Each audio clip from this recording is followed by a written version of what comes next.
श्री जगन्नाथ महाप्रभु के भक्त श्री सदन कसाई, सदन कसाई जो थे वो मांस बेचते थे, यही उनका काम था।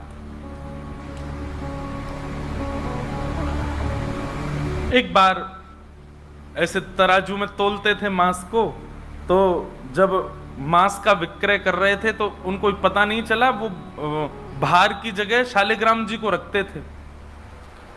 लेकिन कीर्तन उनको बड़ा प्रिय था, कीर्तन करते हुए मांस बेचते थे। बताओ, ऐसा उनका स्वरूप। एक बार एक महात्मा वहां से निकल रहे थे, तो महात्मा ने जैसे ही देखा, वो तो देखते ही पहचान गए, मुंह पे कपड़ा रख करके जा रहे थे, तो देखा कि ये तो शालिग्राम जी हैं। तुरंत, अरे तुम क्या कर रहे हो, बहुत बड़ा पाप है, ये तो साक्षात शालिग्राम जी हैं।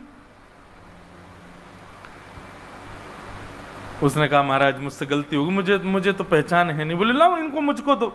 शालिग्राम जी ले लिए महाराज, जाकर के शुद्ध नदियों के जल से स्नान कराया, पंचामृत स्नान कराया, इत्र लगाया, चंदन लगा करके चांदी के सिंहासन पर बैठा के माला पधरा दी, ठाकुर जी का कीर्तन, बढ़िया खीर बना के भोग लगाई, और खूब रोए महात्मा। बोले कि नाथ, आप भी कहाँ के कसाई के यहाँ बैठे थे, अब आप विराजो, प्रेम से रतन सिंहासन पर विराजो।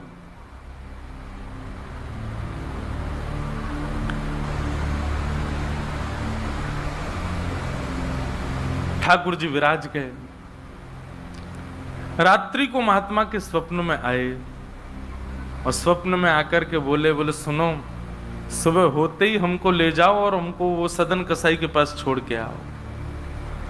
महात्मा बोले, वहां प्रभु मांस बेचता है, वो आपको तोलता है, तोलने के लिए भार बना करके रखता है, आप उसके यहां क्या करेंगे?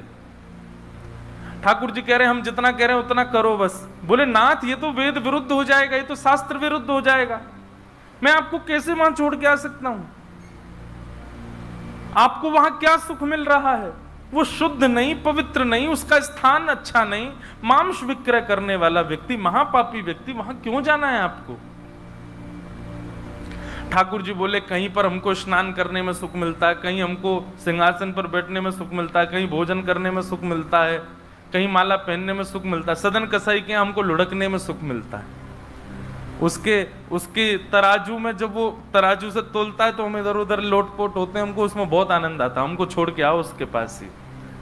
और वो मांस विक्रय करता है, चलो जो भी है, लेकिन जब उसके यहाँ तोला जाता है और वो तोलते समय हम लुढ़कते हैं तो वो कीर्तन गाता है, वो मुझे बहुत अच्छा लगता है, मुझे उसके पास छोड़ के आओ। न जाने कौन से गुण पर दयानिधि रीझ जाते। कभी कभी हमको ऐसा लगता है कि कुछ ना कुछ करते रहो बंधुओं, किसी से तो रीझ जाएंगे ठाकुर जी, कभी तो रीझेंगे, कभी तो उनको कोई ना कोई चीज तो भाएगी हमारी। इसलिए आशा मत छोड़ो, लगे रहो, कुछ ना कुछ करते रहो। पर एक बात, चतुराई से नहीं, जान करके नहीं, बिना जाने भोले बनकर, सहज बनकर के करते रहो। ना जाने किस भाव से रीझ जाए। सदन कसाई के पास महात्मा वापस आ गए और आकर के शालिग्राम जी देने, सदन कसाई बोलो, नाथ यहाँ क्यों ले आए इनको दोबारा, यहाँ तो मांस बिकता हूं मैं, बहुत गंदा स्थान है ये। बोले, धरो इनको अपने पास ही। ठाकुर जी रात में स्वप्न में आकर के कह के गए कि उनको तुम्हारे संग ही रहना है। मुझे कथा पढ़ते समय लग रहा था, सदन कसाई की क्या स्थिति हुई होगी जब महात्मा ने कहा कि ठाकुर जी ने स्वप्न में आके कहा कि उनको तुम्हारे पास ही रहना है। हाथ पांव कांपने लगे, नेत्रों से अश्रुधार गिरने लगे सदन कसाई के। मन में विचार करते हुए कहता है कि मैं इतना पापी, इतना गंदा इंसान, और ये ठाकुर जी मुझसे मिलने के लिए मेरे पास चले आए। मैं इनके लिए इतना भी नहीं कर सकता कि ये दूषित काम ना करूं। ज्यादा से ज्यादा क्या होगा, भोजन ही तो नहीं मिलेगा मुझे, धन ही तो नहीं कमाऊंगा, लेकिन इससे बड़ा और धन क्या चाहिए कि ठाकुर जी मेरे से मिलने के लिए व्याकुल हो रहे हैं। उसी समय सदन कसाई ने अपनी दुकान बेच दी, सब काम बंद कर दिए और बस अपने ठाकुर जी के लिए जीवन जीने लगा। आप मुझसे मिलने के लिए तड़प रहे थे नाथ, अब मैं तड़पूंगा आपसे मिलने के लिए, मैं आऊंगा आपसे मिलने के लिए। और निकल पड़े सदन कसाई जगन्नाथपुरी की ओर। पूछा लोगों से, कहाँ है पुरी? लोगों ने दिशा बता दी। बोले वहीं विराज रहे हैं जगत के नाथ, वहीं विराज रहे हैं साक्षात नंदन नंदन। एक बात बताएं बंधुओं, सतयुग, त्रेता, द्वापर, कलयुग, 4 युग हैं। सतयुग के पूज्य ठाकुर जी, अर्चनीय ठाकुर जी हैं श्री बद्रीनाथ भगवान। सतयुग के जितने भी लोग हैं उनकी मनोकामना पूर्ति हो, उनकी सिद्धि पूर्ति हो, उनकी अर्चना का केंद्र हो, उनकी साधना का केंद्र वो बद्रीनाथ ही है। इसलिए बद्रीनाथ जब जाते हैं तो वहां हमको सामान्य कलयुगी व्यक्ति वहां रुक नहीं पाता ज्यादा दिन। एक प्रैक्टिकल है, अगर आप बद्रीनाथ में ज्यादा टिक नहीं पा रहे हो तो इसका मतलब है कि आप पूर्ण रूपेण कलयुग ने आपको जकड़ रखा है। वो लोग बुरा ना माने जो लोग बेचारे नहीं रुक पाते वहां पे। भले चाहे कुछ हो, ऑक्सीजन कम हो जाएगी, ब्लड प्रेशर हाई हो जाएगा, सांस नहीं आएगी। और महाराज कई लोगों को मैंने देखा है, अपना अनुभव किया है, बद्रीनाथ जाते हैं, कमरा में घुसे नहीं कि उनको पता नहीं क्या ऐसा हुआ पकड़ लेता, वो दर्शन तक नहीं जा पाते। वो बस एक ही रट लगाते हैं, हमको वापस भेजो, हमको वापस भेजो, हम रुक नहीं पाएंगे यहाँ पे। तो बद्रीनाथ जो है ये सतयुग का स्थान है, सतयुग का धाम है, सतयुग के लोगों का पूजा का, अर्चना का केंद्र है। त्रेता का स्थान है श्रीरंगम और रामेश्वरम। श्री राम जी के अर्चनीय ठाकुर जी हैं श्री रंगनाथ भगवान, शेष शैया पर जो ऐसे पौड़े हैं। श्रीरंगम त्रिचिरापल्ली में, कावेरी के तट पर, वहां पर श्रीरंगम, ये त्रेता के ठाकुर जी हैं। और द्वापर का तीर्थ है द्वारिका, द्वारिकाधीश ये द्वापर के ठाकुर जी हैं। द्वापर के लोगों के अर्चना के और पूजा के, साधना के, मनोकामना पूर्ति के केंद्र के स्थान श्री द्वारिकाधीश। और कलयुग के अर्चनीय ठाकुर जी हैं श्री जगन्नाथ महाप्रभु, श्री जगन्नाथ महाप्रभु। इसलिए आपको कहीं कहीं कलयुग दिख जाएगा जगन्नाथपुरी में। चले जाओ बीच साइड पे, ऐसा लगेगा दूसरा गोवा है क्या, कहीं कहीं। क्यों? आपको कलयुग में जैसा स्वभाव का व्यक्ति होता है वैसे हर स्वभाव का व्यक्ति आपको जगन्नाथपुरी में जरूर मिलेगा। खाने पीने वाला भी मिल जाएगा, बाकी के सब व्यसन करने वाला भी आपको जगन्नाथपुरी में जरूर मिलेगा। और श्री जगन्नाथ महाप्रभु उन पर भी कृपा करते हैं क्योंकि कलयुग के ठाकुर जी। एक बार किसी के मन में संशय उत्पन्न हुआ कि जगन्नाथपुरी जैसे तीर्थ में, धाम में ये सब कैसे? ठाकुर जी बोले तुमको तो अभी दिख रहा है, आगामी समय में तो इससे भी बुरा हाल होने वाला है, मुझे तब भी कृपा करनी पड़ेगी। तो कलयुग के ठाकुर जी हैं महाप्रभु जगन्नाथ जी। सदन कसाई निकल पड़ा जगन्नाथपुरी की यात्रा पर। बस बार बार उसके मन में एक ही भावना आती है, आप मेरे से मिलने के लिए तड़पे थे, आप मेरे पास रहने के लिए तड़पे थे, मैं आऊंगा आपसे मिलने के लिए। और निकल पड़ा। कीर्तन की टोलियां जा रही हैं, वैष्णव जन नाचते गाते हुए जा रहे हैं। जैसे जैसे वैष्णवों की टोलियां और कीर्तन की टोलियां निकलती हुई देखे सदन कसाई, उसका मन हो कि मैं भी चला जाऊं। तो जो लोग पहचानते थे वो लोग कह देते थे, अरे कसाई है ये। तो सब लोग उसको कहते, भाई तुम हमसे दूर चलो, हमारी टोली में चलोगे, हमारे संग बैठ के खाओगे पियोगे, हम सब अपवित्र हो जाएंगे। जिस मार्ग पर सब लोग चल रहे हैं सदन कसाई उस मार्ग से उतर करके चल रहे हैं। कहीं मैं इस मार्ग पर चलूंगा, मेरे चलने से मार्ग अपवित्र हो जाएगा। और स्मरण कर रहे हैं महाप्रभु श्री जगन्नाथ जी का। चलते चलते बंधुओं, मुझे ऐसा लगता है आजकल तो ऐसे चित्र हो गए हैं, हम लोग कहीं भी दर्शन कर लेते हैं महाप्रभु जी का। उस काल की बात है जब चित्र भी नहीं होते थे, तो कई लोग तो पहली बार ही जगन्नाथ जी को देखते थे। कैसा स्थिति होती होगी उन लोगों की, कैसा भाव रहता होगा उन लोगों का। सदन कसाई चलते जा रहे हैं, एक मार्ग से उतर करके चल रहे हैं, निष्ठुर मार्ग पर चल रहे हैं और बस स्मरण कर रहे हैं श्री जगन्नाथ महाप्रभु का।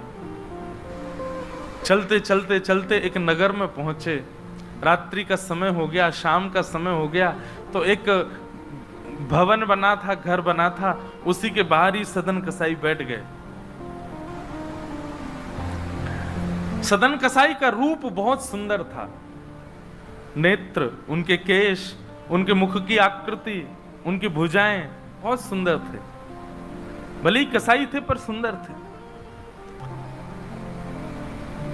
तो जिस भवन के बाहर बैठे, वहां भवन की अंदर एक गृहिणी वो निकल करके बाहर आई और उसने जैसे ही सदन कसाई को देखा, उसका मन आ गया उन्हीं के ऊपर।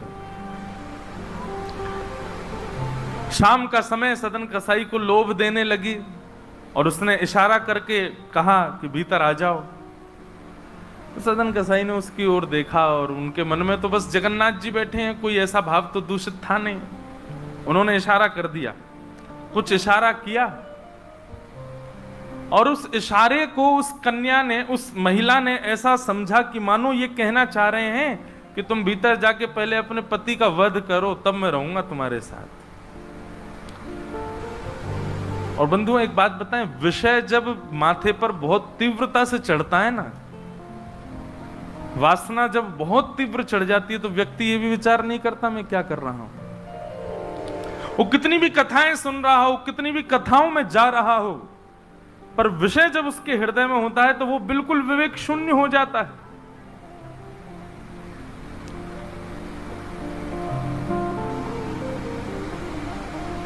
विषयों का मतलब, विषय भोगने से पाप कम लगता है, पर विषय जब सिर पर हावी होता है तो उस समय जो हम विवेक शून्य हो जाते हैं, उससे पाप ज्यादा लगता है हमको।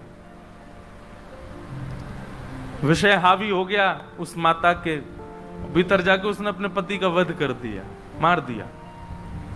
और बाहर आकर के सदन कसाई से कहा, अब तो चलो, मैंने अपने पति को मार दिया, चलो मैं और तुम ब्याह कर लेते हैं। सदन कसाई बोला, देवी ये तेने क्या किया?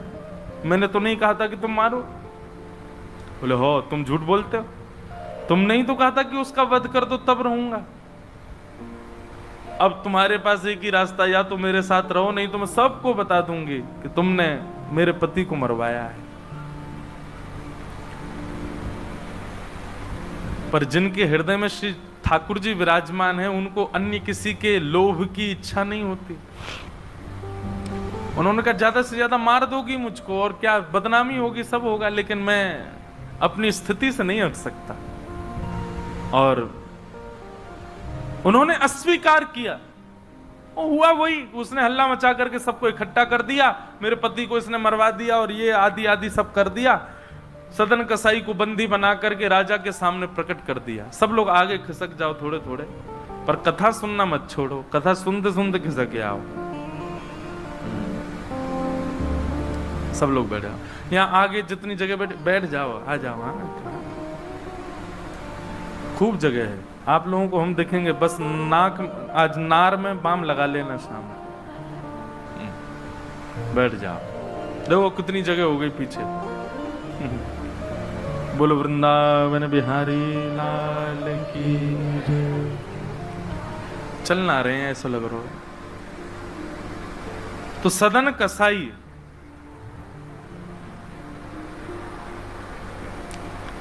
उसने, देखो ये बात करने को किसने कहा आपसे? आपस में बात नहीं करो, इधर देखो सब लोग, कथा सुनो, बस खिसक के बैठ जाओ चुपचाप। श्री जगन्नाथ महाप्रभु की। तो सदन कसाई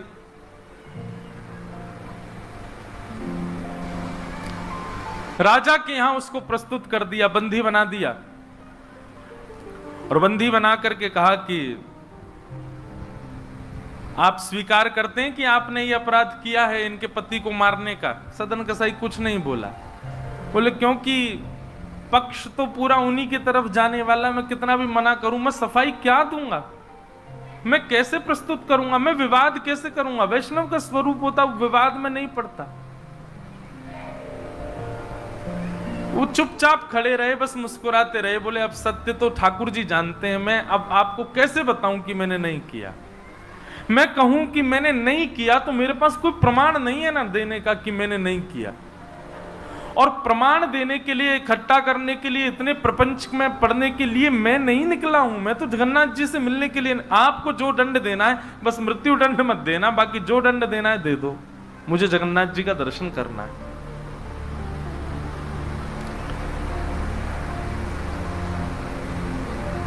राजा ने सदन कसाई की बात तो मानी कि मृत्युदंड तो नहीं दिया, पर कहा कि जिन हाथों से तुमने उस व्यक्ति का वध किया उन हाथों को हम काट देंगे।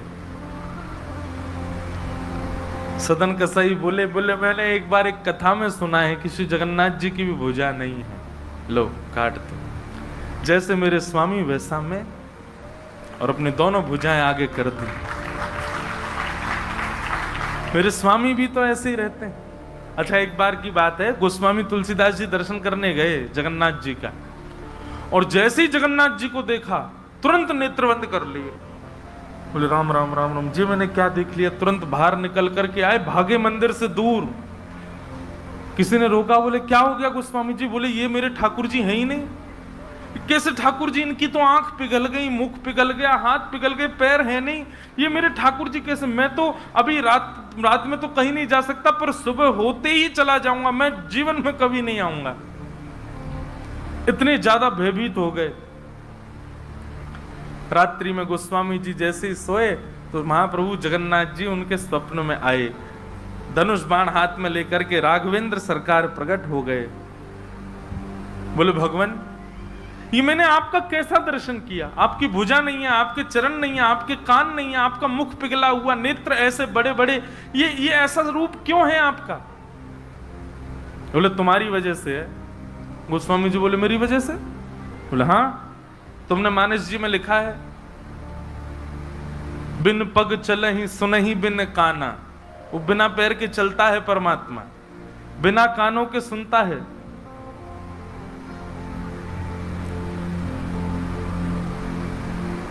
निज कृत कर्म करहु विधि नाना। बिना हस्त कमल के कई सारे काम कर देता है। अब आपके पास दो ही तरीके हैं, या तो हमारे इस रूप को स्वीकार करो, नहीं तो चौपाई को जाके मिटा दो मानस जी से। तब गोस्वामी जी को भेद पता चला। जय हो भगवान, क्षमा करो मुझे, मैं तो आपके रूप को जान ही नहीं पाया। तो अगले दिन दर्शन करने गए, तब वही रूप, बिन पग चलहि, बिना पैर के चलते हैं। और ऐसे कोई दुनिया का ठाकुर नहीं चलता जैसे जगन्नाथ जी चलते हैं। कोई भी ऐसा प्राचीन मंदिर आप बताओ जिसका ठाकुर निकल के बाहर आता हो, पूरे वैष्णवों के मेला के साथ में चल के जाता हो, एकमात्र श्री जगन्नाथ जी। और सुनो, आप लोग कभी दर्शन करना, श्री जगन्नाथ जी मंदिर में जाओगे तो जो गरुण स्तंभ है, जहां पर गरुण जी विराज, सब लोग गले मिलते हैं, वहां पर उस गरुण स्तंभ के पीछे भोग घर है ठाकुर जी का। ठाकुर जी का जो प्रसाद है वो वहां रखा जाता है, गरुण स्तंभ के पीछे। और श्री जगन्नाथ जी कहां बैठे? भीतर गरुण स्तंभ वाला सभागृह, फिर उसके बाद एक सभागृह और है, फिर तीसरे गर्भगृह में वहां जगन्नाथ जी बैठे हैं। मतलब जगन्नाथ जी से और जगन्नाथ जी का जो भोग घर है, जहां पर भोग रखा जाता है, वो कितना दूर है? 1 2 3 तीसरी बेड़ी पार करके है। और आप कभी भी देखना, महाप्रसाद का भोग वहीं लगता है। ठाकुर जी को इतनी दूर रखा जाता है भोग, क्यों?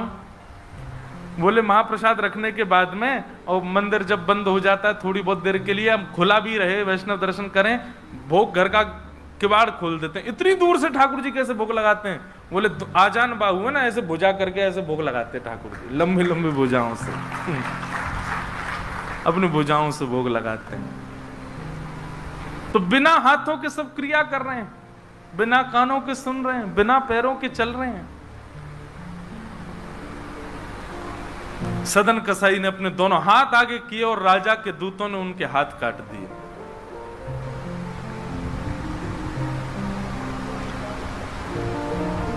पीड़ा में नहीं है, प्रसन्नता में है। आंसू तो निकल रहे हैं नेत्रों से, पर प्रसन्नता के आंसू हैं कि नाथ, आपने किसी रूप में तो मुझे स्वीकार किया। चलते जा रहे हैं, रक्त बह रहा है दोनों तरफ से। बस रास्ते में एक ही प्रार्थना कर रहे हैं, नाथ, है तो ये शरीर ही, और यही माध्यम है मुझे आपके दर्शन का। इसमें जो ये पीड़ा हुई है, जो रक्त संचार हो रहा, रक्त जो निकल रहा है, बस इससे केवल ठाकुर जी इतना रक्त बचने देना भीतर कि मैं जगन्नाथपुरी पहुंच जाऊं, आपका दर्शन कर लूं, उससे पहले मेरे प्राण ना निकल जाए। और चलते जा रहे हैं। ऐसी लगन हमको कभी नहीं लग सकती बंधुओं, इस जन्म में तो नहीं लग सकती। हम लोग केवल बड़ी बड़ी बातें कर सकते हैं, बड़ी बड़ी बातें सुन सकते हैं, ऐसे प्रेमी हम जगन्नाथ जी के कभी नहीं बन सकते।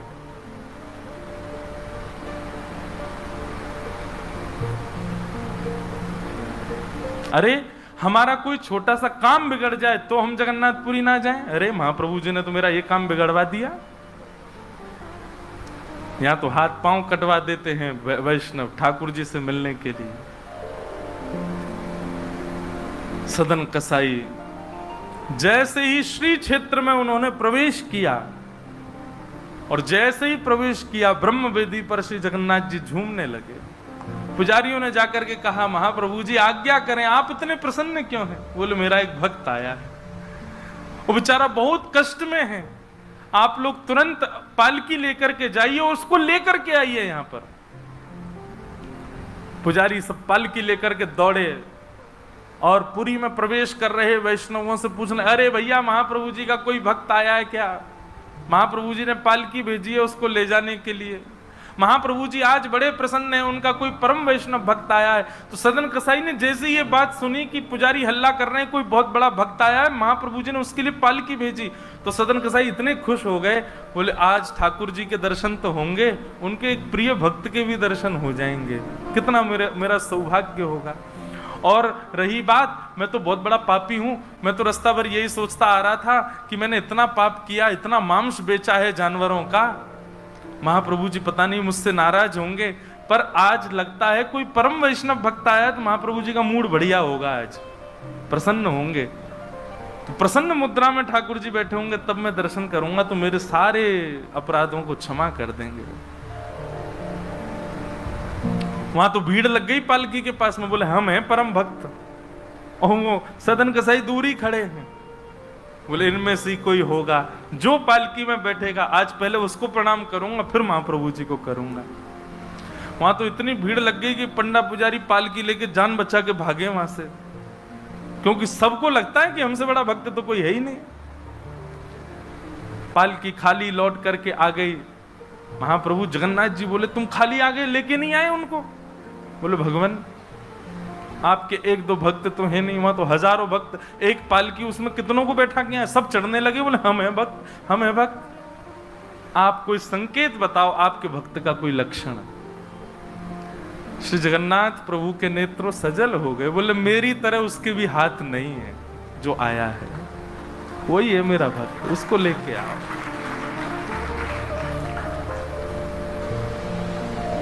पुजारी पालकी लेकर के दोबारा गए, देखा तो जब श्री क्षेत्र आया ना, तो श्री क्षेत्र आते ही अब सदन कसाई चल करके नहीं जा रहे हैं, दंडवत करते हैं, लेट जाते हैं और फिर लेट करके उठते हैं, फिर आगे बढ़ के फिर लेटते हैं, फिर उठते हैं, दंडवती परिक्रमा की तरह भीतर जा रहे हैं। उसमें भी भुजा नहीं है उनके पास में, लेटते हैं तो उठते कैसे हैं ये देखने पर ही लोगों का हृदय द्रवित हो जाता है, और किसी से सहायता नहीं लेते। वो तो दूर चल रहे हैं ना, उस मार्ग पर ही नहीं चल रहे जहां सब चल रहे हैं, बोले कि मैं चलूंगा तो अपवित्र हो जाएगा मार्ग। एक सर्प के भांति जैसे रिगड़ के सर्प चलता है, ऐसे सदन कसाई आगे बढ़ रहे हैं, और प्रसन्न मुद्रा में मैं महाप्रभु जी से आज मिलूंगा। पुजारियों ने जाकर के जब उनकी स्थिति को देखा, कोई अपने नेत्रों के आंसुओं को रोक नहीं पाया, बार बार महाप्रभु जगन्नाथ जी को प्रणाम करें, कितने दयालु हैं नाथ, कितने कृपालु हैं आप। सदन कसाई को जाकर के पुजारियों ने उठाया, बोले चलो महाप्रभु जी ने तुम्हारे लिए पालकी भेजी। सदन कसाई बोले आपको कोई गलत सूचना मिल गई, मैं नहीं हूं वो भक्त जो इसमें। बोले नहीं तुम ही हो, ठाकुर जी ने आज्ञा करके भेजा है। सदन कसाई बोले अगर मैं पालकी में बैठा तो मेरे अभी प्राण निकल जाएंगे, आप सबसे प्रार्थना है मेरी, मैं महाप्रभु जी की आज्ञा स्वीकार करता हूं, मैं आपके संग चल दूंगा, लेकिन पालकी में नहीं बैठ सकता। चलने लगे, बस इसी बात से प्रसन्न है कि महाप्रभु जी ने मुझे स्वीकार तो किया। और जैसे ही सिंह द्वार पर पहुंचे और दंडवत करते ही जैसे ही श्री पतित पावन भगवान सिंध द्वारपरीश पतित पावन भगवान है, बाहर ही उनका दर्शन हो जाता है। उनको देखा, देखते ही बोले ये पतित पावन भगवान है, श्री जगन्नाथ जी के ही समरूप हैं, पहले इनका दर्शन करते हैं फिर जगन्नाथ जी का दर्शन होता है।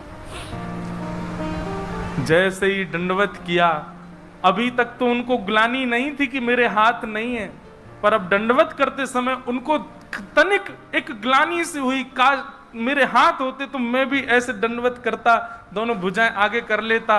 और इस भाव से जैसे जो शेष भुजा थे थोड़े से उनको आगे करके रुदन करने लगे सदन कसाई, इतने में ही उनके भुजा निकल करके आ गई और ठाकुर जी ने भुजा प्रदान करके उनके दंडवत को स्वीकार किया।